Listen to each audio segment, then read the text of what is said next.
kaanak. O mapagmahal na ina, dumating na ang sandali ang iyong paglisan sa amin at sa aming tahanan, na siyang naging tahanan mo rin sa loob ng 7 araw.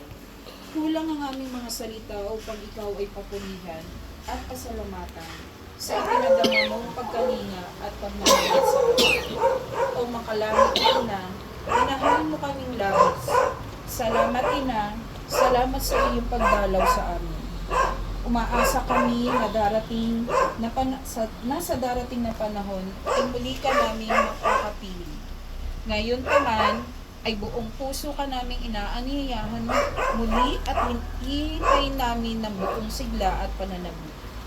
At habang ikaw ay aming hinihintay, patuloy kaming mamumuhay para sa iyo at sa iyong mahal na anak na si Jesus at magdarasal ng Santo Rosario araw-araw. At sa pamamagitan nito ay sisikapin naming manahan sa aming mga puso't isipan ang mga bagay na itinalulugod mo at ng iyong anak na si Jesus. Sa iyong paglisan, baunin mo ang aming pagmamahal at naway manatili ito sa iyong puso.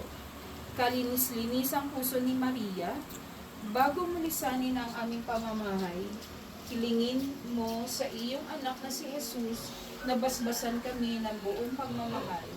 Basbasan ang aming pamilya at kaanak, ang lahat ng naririto at ang mga mahal namin sa buhay na nasa malayong lugar. At naway basbasan niya ang aming kamayanan. Salamat muli, aming Reyna at tagapamagitan, at nawa ang pagpapala ng makapangyarihang Diyos, Ama, Anak, Espiritu Santo, lumukod at manatili sa amin magpasawalang hanggan. Amen. O Birhen ng Fatima, kami dumudulog